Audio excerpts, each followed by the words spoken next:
by the way, when you're on the road, is the worst time to have to deal with that kind of thing. That's not when you want to do that. But why do you eat it, though? You eat it every time. Desperation, like, baby. Yeah. Desperation. Like, if time is of the essence and you're just trying to get where you're going, right. You're protein bar. Yeah. Every time. That's the smart thing to do. Right, but then if there's a You're thing at a with high-class truck stop. Yeah. So it's like, and if It's there a are truck rolling stop. taquitos there, if there are rolling taquitos, I'm gonna go for the taquitos. Sam, cooler heads clearly prevail, but like, Yeah. I mean, I'm sorry, I'm dealing with a bunch of musicians, you know, and these guys, you got tastes all over the map. It's just, I don't know. Okay, you want to talk about useful technology? Give me something that reminds me, hey, you're at a truck stop. Don't eat these things. Don't do it. Remember the last time you did this? Just some It just sort of gives you a light shock geofencing on your thing. wrist. Exactly. This is why we- geofencing shock. Don't do it, Caleb. That Cinnabon thing is gonna f you up. This is why you need a helper robot, always there telling you, don't eat that, Yes, don't do exactly. it, That's you'll exactly regret what I it. mean. And then I Until- told you so to shame afterwards. That's the Until key it gets part. a little too far and starts doing it to you on purpose. Like, it knows that you shouldn't be doing that, but it wants to see you suffer. See? Oh yeah, Like- or if it takes some highfalutin high roads thing like that's just too much trans fat, Caleb. I think maybe you should have the broccoli instead. I don't need that.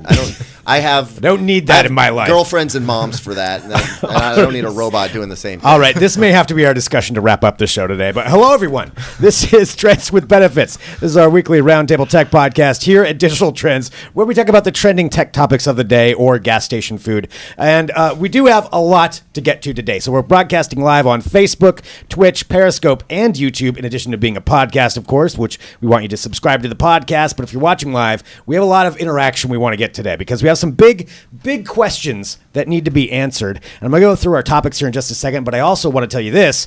During this episode, this very episode that you're listening or watching to right now, I'm going to tell you how to win an iPhone 10. Because we are giving away an iPhone 10 and also a whole line of cases from Spec Products. So we've got a lot to talk about today, and we're going to be going over that here in just a little bit. But for our topics, today we're going to be covering such things as Pepper the Robot taking over a bank in New York City. Pepper the Robot. We're going to talk about robot bartenders. We're going to cover esports, and this is true. The Olympic Committee is having a forum, I believe it's later next month, where they're going to be discussing instituting esports into the Olympics. And so what we want to know is what you think of that, whether you think esports should be involved or what games should be played, what your thoughts are on that. So we're going to be covering that stuff. But first off, our first topic is going to be about streaming television services. So Apple, we know that they've been wanting to get more streaming content out there. They've been working on this for a while. They had some terrible shows that went up. Planet of the Apps was the worst thing ever. But they've been buying a lot of content, and they just paid for Oprah to produce a whole bunch of stuff on there.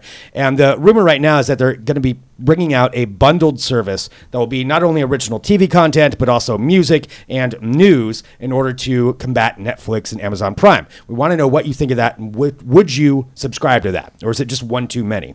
So we want all your thoughts on all of these things. It's going to be a fun show, but let's introduce our cast of characters. I'm Greg Nibbler, and to my right, his first time on Trends with Benefits, it's Mr. Sam Slaughter. Hello, Sam. Hello. This is twice in 1 week that we're in the same room It talking is. to each other. Yeah, it's weird. So Sam works for The Manual, which is a brother company here of Digital Trends, themanual.com. We have a podcast on there called Beards, Booze, and Bacon. But normally Sam's all over the world. Why don't you tell people what you do? I am the food and drink editor for The Manual, so I travel around and eat things and drink things and write about those things and then repeat the process. And absolutely nobody in this room is jealous of that job. Not at all. Not a single person watching would ever want to do that. It sounds miserable. But Sam does get to do that. Call that a job. we gotta get you a podcast name too. Oh, that's true. We will have. Well, we do have one kind of. Is it? Are we talking about Pitmaster Colonel Slaughter? Pitmaster Colonel Slaughter, or what was it, Little Lucky, or whatever that guy called you? I don't know what you're Yeah, talking okay. about. I'm going to on remember one. what that was. But Sam is the food and spirits editor for The Manual. So he's joining us here today to talk about this and continuing on down the line. Neve Jackson, content manager, hashtag Team Flapjack. Team Flapjack, right here with you right now. And on the end, you know him. The Whiskey Mist. The Whiskey Mist, a.k.a. Caleb Dennison. Thought about wearing my sunglasses for that this time. I just didn't pull it together in time. Didn't work it out. Also, Well, like the cheese factor already pretty high. I don't feel like I need to elevate it anymore. With something like the Whiskey Mist, it sounds like you need to come join us on Beards, Booze, and Bacon. It's Yeah. true. Yeah. It's literally one of our three main topics. Yeah, It's absolutely I'm is. in it. I'm in it to win it. I just haven't been invited yet. Well, we're probably gonna have because to- you guys have seen what I do to railroad this podcast. That's Are you sure you want this around? once a week is Just enough. wait till we get going, Sam. You'll understand what. All I right, mean in a second. let's talk about streaming music. So again, to bring up what we're talking about, and this is one of the rumors of talking about Apple, is that they are coming up with a bundled television streaming service where you'll not only get their original content, which they are buying up as much as they can. I mean, Apple has billions of dollars to spend on this, and who knows what they just paid Oprah.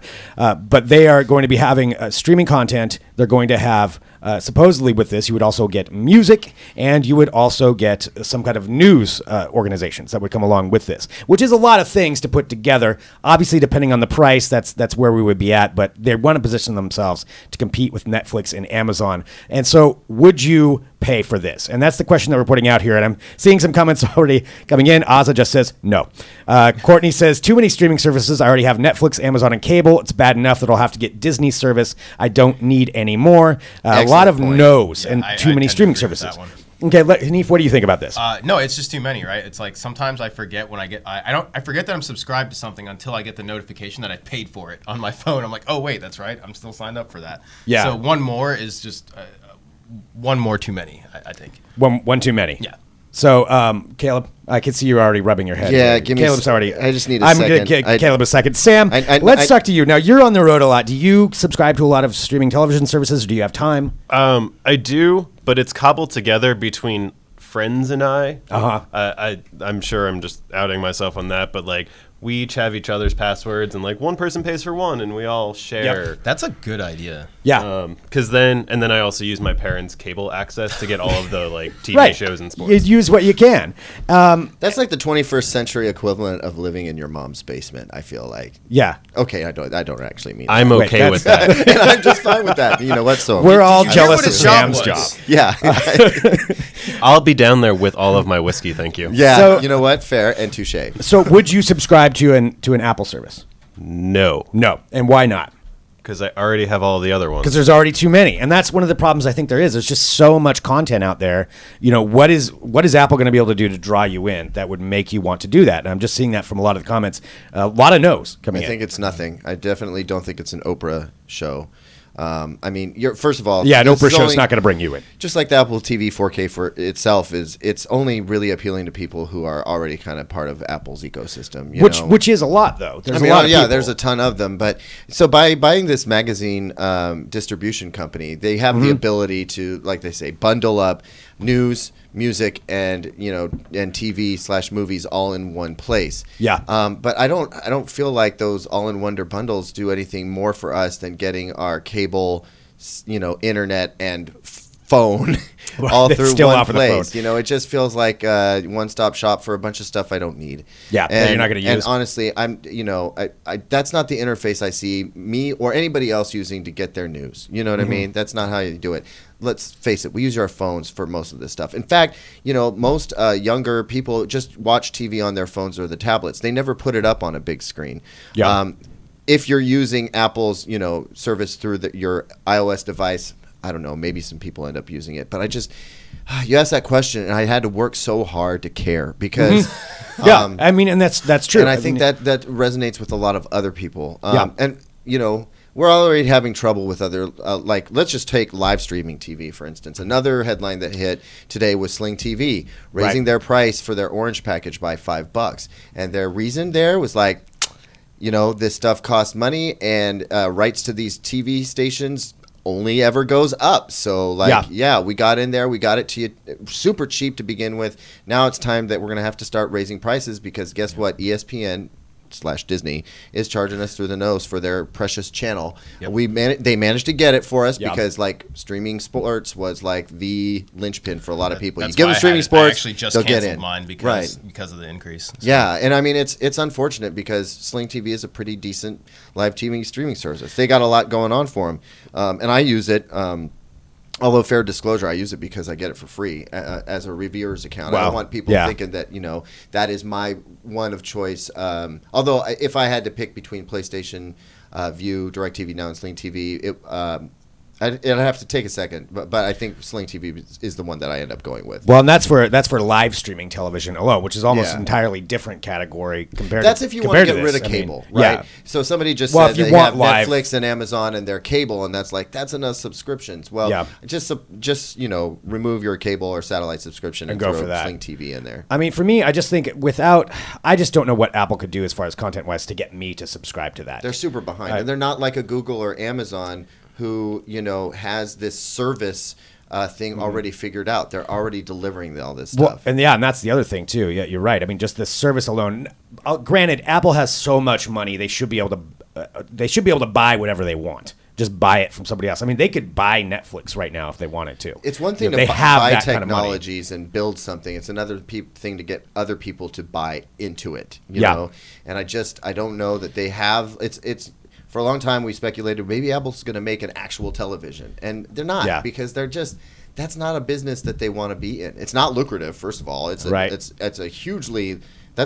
big old loss for people. Selling TVs is not lucrative business. I don't think Apple's going to do that, and I don't think they're going to really break in here. You don't think that? Well, I think they're going to. I mean, they've already plunked down that money for Oprah. You don't pay for Oprah without planning on doing something. I mean, that's I don't even know what the contract was. I wouldn't be surprised if they gave her $1 billion. You don't. I mean, that's a number you Dr. could throw out. Dre and Jimmy Iovine on staff, and then not make some really great headphones, and yet they've managed to do that for over 2 years. All right, that's true. So Oprah's just going to cash her check. When you have that much money, you just kind of throw stuff. You can throw millions of dollars at the wall and hope it sticks. I think I saw a headline today. They just had to pay out one of their original partners. They did, but it was like $24 million. Not Apple. That was Jimmy and Dre. And Dre had to pay that money. Not Apple. Still, for them, it's still probably not. That's even that okay because they just got a boatload of money from Monster CEO Noah Lee, so they can just take it out of that coffer and put it in this other one and go, sorry guys, we still made great headphones for a while. Well, it sounds like, and just taking a look here in the chat again, and we're going to move on to our next topic too, which is esports here in a second. And don't forget, I'm going to tell you how to win an iPhone 10. Keelan said. Basically, no more streaming services. Oh God, and that's pretty much seems to be what every comment is. Will says no, but I'm sure there is a lot of suckers that will subscribe to it. And you're right. I mean, Apple, just the Apple name, will get people in the door. Is it enough to make money on that? I don't know, and I don't know if Apple cares or if they just want to slowly chip away at it. But they're way far behind on this. So it'll be interesting to see what happens with it and when it comes out. And again, it's not official, and we don't know exactly what the final product is going to be, but we do know something's coming. So stay tuned to that. Of course, we'll have all the updates on digital trends when that comes out as far as what we're going to get. Let's go to another big question, though. And this is, I think this is really pertinent right now because we've kind of known this is coming, but over the last 2 years, I would say esports have made a huge push into mainstream, or trying to anyway, because there's billions of dollars behind that as well. And it has to do with what's going to be coming up this next month. And it was announced that, the Associated Press announced that on July 21st, the IOC, the International Olympic Committee, and the Global Association of International Sports Federations will have a summit in Switzerland to discuss bringing esports into the Olympics and what that's going to mean, what it would look like. They said it probably wouldn't be in 2020 in Japan. It'd be shooting more for the 2024 Olympics, which I don't even remember where that is, but 2024 is probably where it would go. And what kinds of games should it be included? And the question I had is, I guess basically, should esports be a part of the Olympics? What do you think? Should they be included? Sam, what do you think? I don't know. Okay. That's a riveting, hard-hitting opinions that you're going to get. No, but it's genuine. It's absolutely. Yeah, absolutely. I have never watched. I know there are different ways to watch people playing video games online, but when I was a kid playing video games, before you got to N64, when there were multiple controllers, there were 2 people, and if you had 3 friends over, someone was watching, and that was kind of boring for me. I always want to be the one playing. So for me, it doesn't serve a purpose for me. Right. I get that watching sports is the same thing, kind of. But I mean, it's not like I can go out onto the field and catch a pass for a pro football player, but I can sit there and play with my, if you put your heart and mind into it, you could. I could have been. I mean, it's no saying. You and Mark Wahlberg. Yeah. You and Mark Wahlberg could be the next Invincible. Right. I focused on radio and television. Otherwise, I'd be, playing for the 49ers right now, I'm sure. But, Hanif? That's a tough one. I think they're doing this partly for the attention, right? Like, so, because one of the purposes of the Olympics is to bring together countries, camaraderie. It's a show of good spirit and competition, non-violence, things like that, right? So one of the biggest games in esports right now is a game where you run around, shoot, and kill people and like blow things up, right? So I don't think they're going to be wanting to put that in the Olympics. Yeah. Either be it Fortnite or Overwatch or any of those games, because that's against what their core values are, right? Right. It's not very friendly. And so that kind of limits them to like racing games and sports games and things that, you know, might be a little bit less interesting to watch. Those games, like even on Twitch right now, don't do very well because they're, you know, not as fast paced or action oriented. They're a little bit more casual. And to Sam's point, they're, you know, being the third wheel, just watching those types of games is even more boring than watching someone run around and shoot somebody. Yeah. So, I don't think it will have any legs there in the Olympics. I think the success for esports is to stay pretty much in the lane that it's in right now. Stay independent. Don't get involved in any international committees or anything like that. Just keep it, you know, the way that it is basically, and develop that way. Because it's, and even in the other issue is international competition, right? It's kind of the same reason why snowboarding was kind of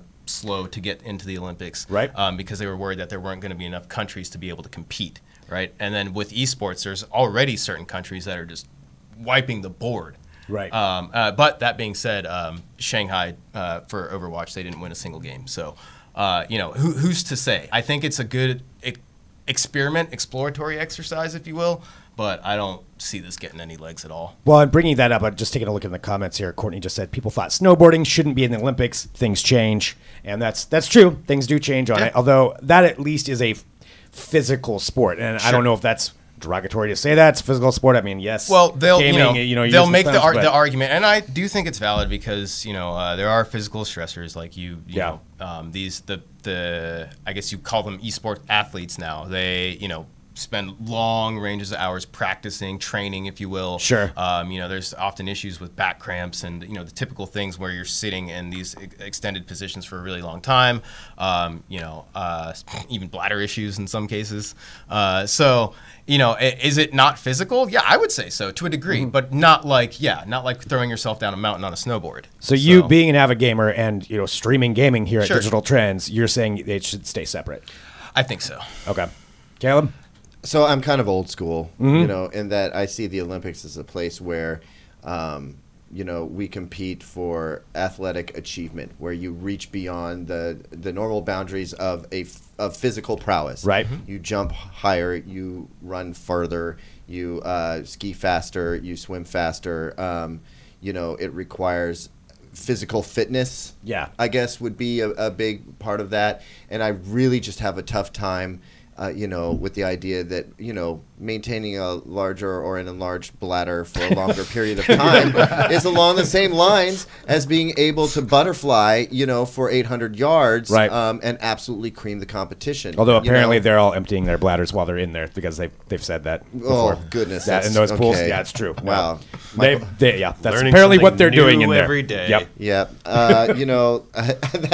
I'll leave that there. We'll just but adding in some info. I'm not saying that esports doesn't have a place, but Yeah. I don't think that the Olympics is that place. I don't think that there's we know that viewership of the Olympics ebbs and flows pretty heavily right now. I don't think that bringing esports to the Olympics that's is not going to be a saving grace. No. It's going to help the thing anyway.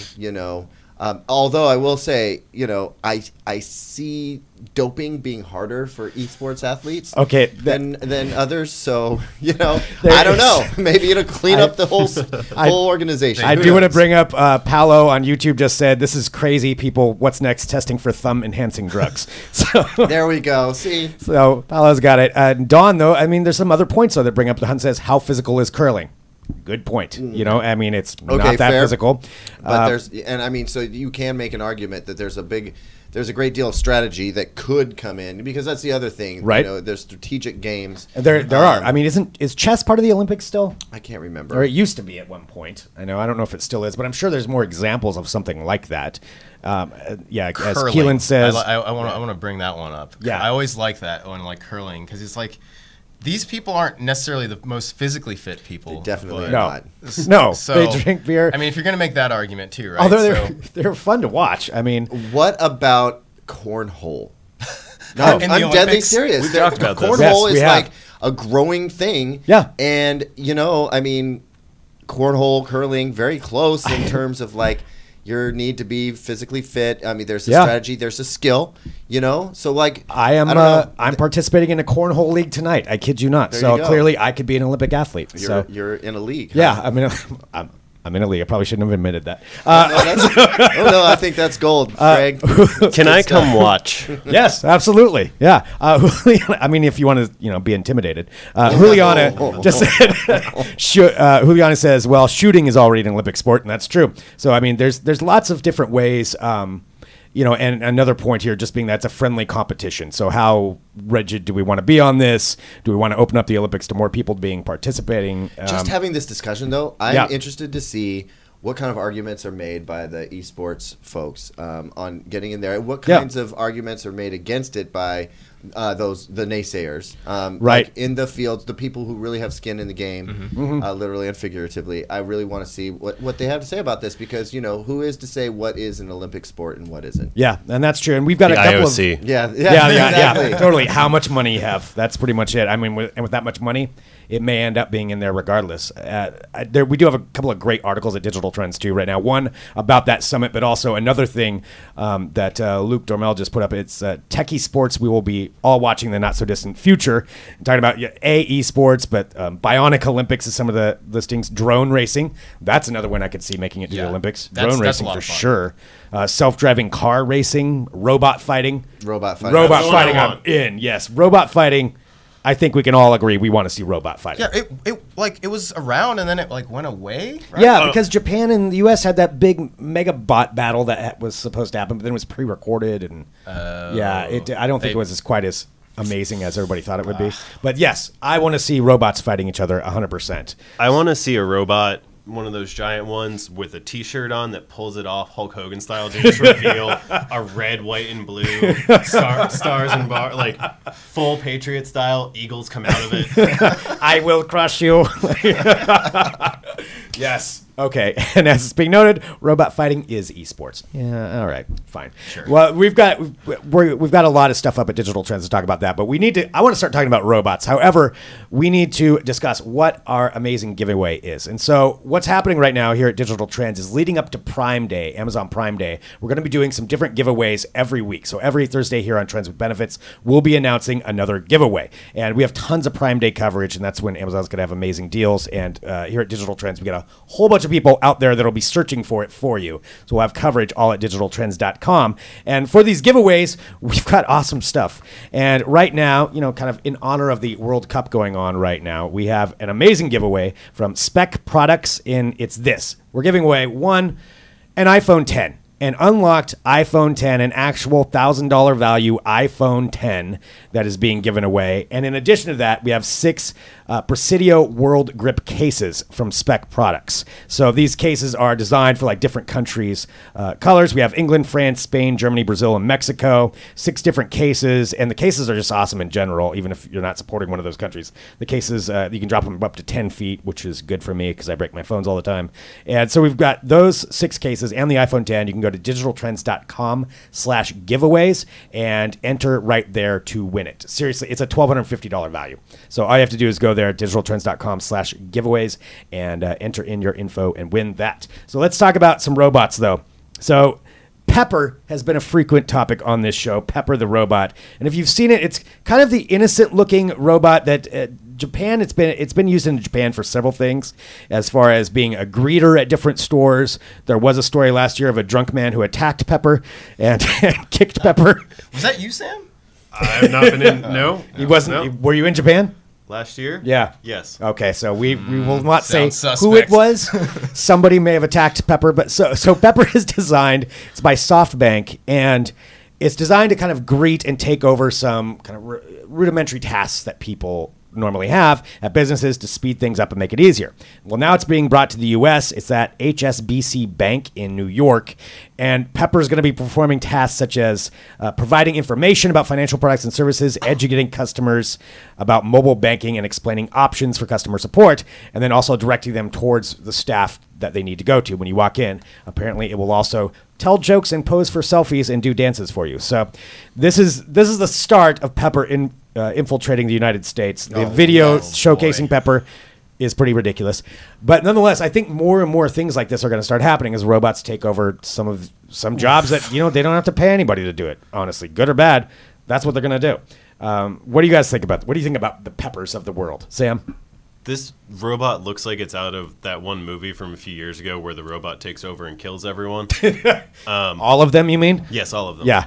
I mean, sure, as long as it does the job. Yeah, but it's taking somebody else's, I guess a greeter's job. I don't know how in-depth we want to go with this. Pepper, to me, it looks so innocent. It seems like it's creepy to me that it's the one that's going to snap on you because you don't think it's a problem.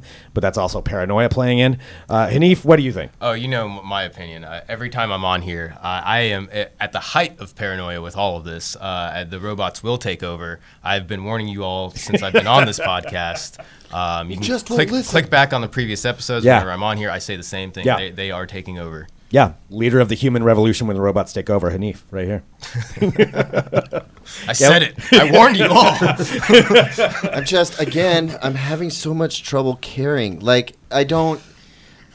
Here's the thing. You don't care. I was sitting at a airport restaurant the other day, restaurant bar. They're all the same. Mm-hmm. And there was some sort of robot greeting thing that was supposed to help you, understand the different menu items that were available there and right. ask, offer to answer questions that you may have.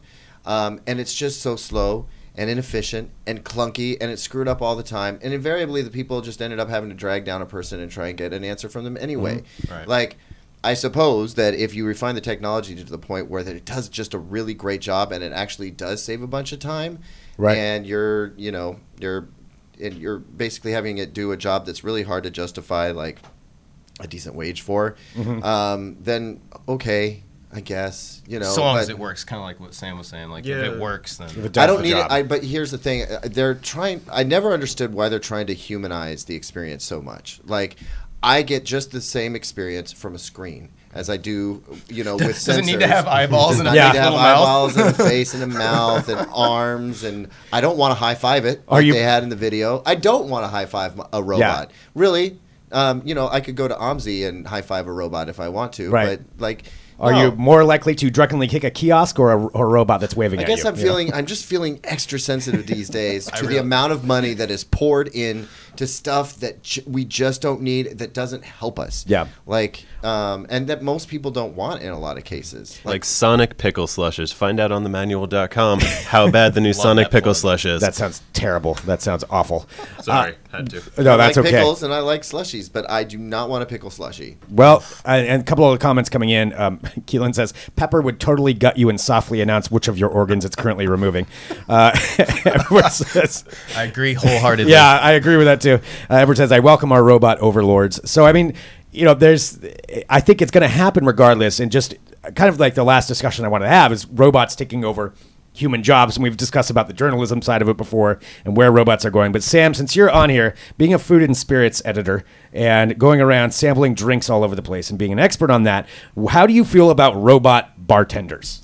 Because it's happening in a lot of places. There's a place in Vegas and I'm sure in Japan.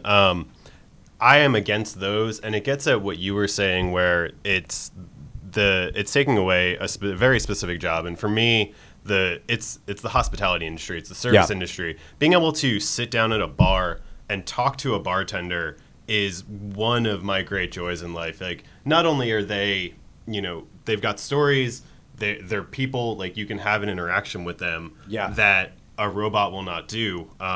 Sure, you can train a robot to do a 6-part drink, but there's so much more to having a drink. Whether if you're with someone, that's great. You have a conversation with them, or you both sit there and look at your phones and drink your drinks and awkwardly sit in silence. But if you're there alone, which I am a lot, I want to talk to the bartender and find out about what it's like to drink in whatever city I'm in. Yep. If I'm here in Portland going to a bar at the end of the day, just find somewhere new, talk to the bartender, have a beer, and, make some friends. And you can't do that with a robot. Because they will gut That's you true, that humans and announce which Softly. organs they are This going is to, your spleen. This is your... Or in this as case, they your mix liver. it into a cocktail. A spleen teeny. Right. Here's your liver. I just destroyed it, and now I'm showing it to you before you die. I hear what Sam's saying. I would bring up a different point of view. I think that there's absolutely a need for that kind of experience. But I come from the cruise ship world where some robot drinking making machines are installed. Let's not call them robot bartenders because just because they're sitting behind a bar and they are making a drink for you to imbibe does not make them a robot bartender because they're not really tending to jack shit. Sorry.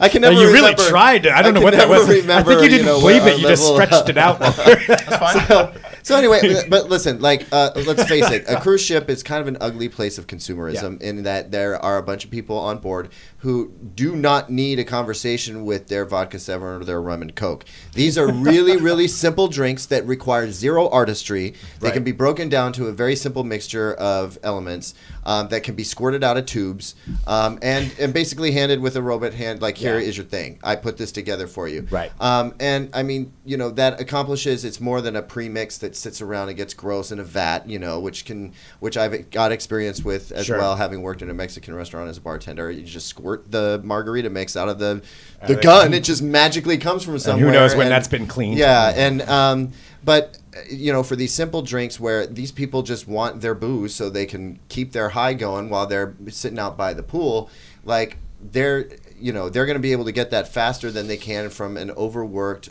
person. It's a little bit different than just creating an icy machine that dispenses frozen daiquiris or margaritas all day. I don't know. I guess it has a place. It depends on what it is. If you're talking about like the fast food of bars on a cruise ship, it makes sense. I'd rather have those cocktailers and bartenders be able to spend the time with the guests that they need to spend with their guests rather than fight against the insatiable appetite of those crazy gluttonous people on the cruise ship. And yes, I can say that because I watched them for 3 years straight. True. And I know exactly what's going on out there. Preach, Caleb! Tell us how you really feel. Well, I mean, I think it's going to happen more and more. We're going to see more and more of these kinds of things instituted into different businesses. The bottom line is if a business can save money, they're going to figure out how to do it. Like some of those restaurants, I think it's in San Francisco. I could be wrong exactly where it was, where they're converting one to pretty much it's all ordered by kiosk. And then in the back somewhere, there's one concierge, and that's about it. And then it's robots that make the food, so you get the exact same thing every time, and you order via kiosk, and then like a person brings it out to you, so they can have a Cali Burger? Is that what it was? I think so. That's putting that in. There's a few different places that I think that are working on it, but I think we're going to see more and more of this. Whether you like it or not, and what that interaction is going to be. But I think the human interaction of a bartender is pretty important. It's hard to replace. Well, we already have, and widely deployed too, robot people taking our food orders. I mean, just because it doesn't have fake, robotic arms and actuators and whatnot doesn't make it any less of a robot to me anywhere. This is still an interface that is non-human, that is replacing, what a human used to do. And it does come with some certain efficiencies. It also causes a whole bunch of problems too. I'll let these businesses work out whether that actually works out for them. Right, if they're making money off of it, that's what the bottom line is going to be. But our generation will always remember that personal touch situation. I wonder about the younger generations who won't know any better. That's kind of getting wiped away anyway. Nobody knows what a rotary dial phone is. My kid has never heard of one. And she might have seen one in a video once, but she didn't. Or even payphones, right? Yeah, she doesn't know how it works, and she doesn't care how it works. And she'll never need to use one, and it'll never be practically applicable to anything in her life. Well, and if you're going for speed, a person's going to be too slow for you. It's never going to be as fast as a robot. And that's what it comes down to, isn't it? We constantly want to move faster and consume more. I need my rum and coke now. Instant gratification will be the reason why the robots take over. Yep, there it is. Well, Hanif's preaching to you, so listen, everybody. He's telling you about the robot uprising as it's happening. All right, I want to say thank you to everybody, too, for tuning in. This is Trends with Benefits. I know we're running out of time. Again, go to digitaltrends.com/giveaways for the giveaway for the iPhone 10 and the Spec Products Presidio World Grip cases that we have for you, so you can enter for that right now. And we do this show live every Thursday at 2:30 p.m. Pacific across all of our social media platforms, but we're up as a podcast too. Hit subscribe on the podcast button. That way you make sure you get this every week.